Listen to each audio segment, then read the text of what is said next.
que eu já tenha disputado eleição. Ou não disputado, algum adversário de Santa Catarina, mas não, esse cara na política eu respeito. Não, mas são muitos. São muitos. Aliás, eu acho que, felizmente, essa é a regra. Antônio Carlos Conde-Rey seria um? Sim, e eu acho, inclusive, nós vamos ter uma eleição para governador, aparentemente com muitos candidatos, e eu vou dizer, claro, que eu tenho o meu candidato, que é o Eduardo Moreira, que é o candidato do PMDB, que nós vamos fazer força para ganhar, e certamente, se Deus quiser, vamos ganhar, mas hoje nós vamos ter uma eleição bacana, os candidatos merecem respeito. Vamos ter Deli Salvato. Sim, a dona Ângela, o Pavan, o Colombo. Eduardo Moreira. E Pavan. Não é uma eleição que orgulha Santa Catarina? Ele com certeza orgulha. Que bom. Claro que vai ser melhor se o nosso candidato ganhar. Santa Catarina vai ser melhor. Doutor Jorge Conder Bornhausen, como é que você vê? O arquiteto da política? Como Luiz Henrique é o arquiteto da política. Ele é um fenômeno, né? Porque embora ele tivesse sido senador 2 vezes, ele foi senador e, portanto, teve que ser votado, né? Teve que ser votado. Mas ele é tido como mal de voto, né? Não é bom de voto. Não tem voto. Não tem voto. Vai dar carona, E acabou tendo circunstâncias que lhe foram favoráveis. Agora, inegavelmente, ele é um homem que sabe articular a política, tem uma grande visão, né, do conjunto da sociedade, ele sabe. Isso eu reconheço. É um homem fino, né? E sabe uma coisa que é bacana com o DEM, com o PFL? Quando se combina alguma coisa de governo, eles honram, eu digo isso, honram. Aquilo, olha, nós vamos fazer assim, vocês fazem assim, tá, aquilo é honrado. Eu quero ser justo. Embora eu hoje, veja, eu estou dizendo que eu não quero que a gente coligue com eles, não estou defendendo isso, pelo contrário, eu acho que nós não temos que coligar com eles. Mas quero dizer que, em relação ao DEM, isso é verdade. Pode combinar que eles honram. Tiveram participação no meu governo, me orgulho disso. Tive o Colombo, o Júlio Garcia, a Fernanda Bornhausen, né, como membros do governo. Tiveram um bom serviço, prestaram a gente, né, o nosso governo. Luiz Henrique, que fez todo esse auê para carregar o Berger quando a coisa estava bem caminhada numa tríplice aliança. E você, sendo partidário do Eduardo Moreira, como é que você vê, Luiz Henrique, nessas tratativas finais, renunciando para o Pavan, ajudando o Pavan no processo que foi para Brasília, teoricamente ajudando, claro. Como é que você vê? Eu faço a pergunta que todos os analistas, considerando que o Luiz Henrique sempre foi tido, e como um grande articulador, e que ao longo desses anos tão direitinho, em benefício dele, né? Sempre, mas tudo certinho.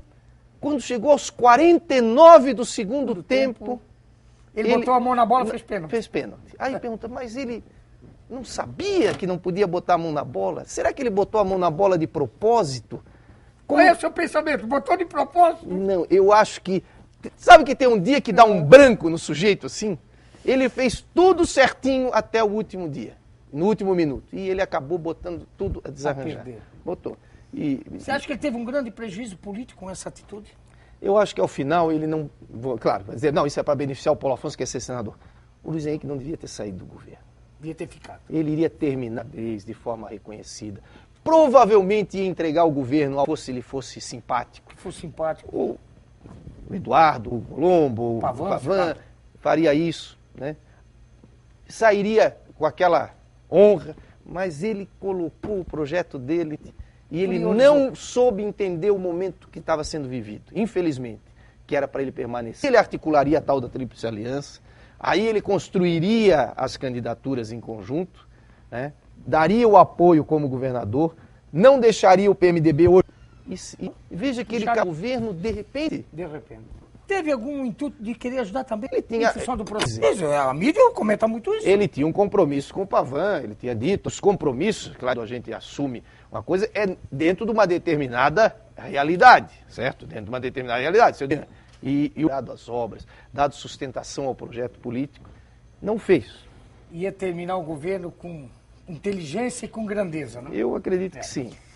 Para encerrar, eu sou obrigado a pedir mais um tempinho para o meu diretor lá. Como é que você vê Rio do Sul? Você que talvez fazia um tempinho que não vinha Rio do Sul sendo administrado já no segundo mandato pelo prefeito Milton, jovem na política, não militou antes nem como vereador, veio, era adversário, era aliado do Espiridião, adversário hoje é aliado de vocês. Eu comentei com os amigos, né, e eu acho que isso é trabalho da administração, é trabalho das pessoas. Eu fazia um tempinho até que eu não passava por Rio do Sul, mas de qualquer maneira, obviamente, não tanto tempo assim. Mas Rio do Sul está uma cidade bonita, alegre, para cima. Rio do Sul, me permito, com todo respeito, Rio do Sul era uma cidade triste. A Rio do Sul que eu acostumei a ver ao longo de vários anos, era uma cidade parada, estagnada, como era Brusque, como era Itajaí. Que mudou também, né? Também. Algumas cidades que tu percebias que elas não tinham energia. Não quer dizer que fosse mal administrado, não é isso. Acho até que sempre, não estou questionando administrações. A cidade não... Faltava algo. Não tinha energia.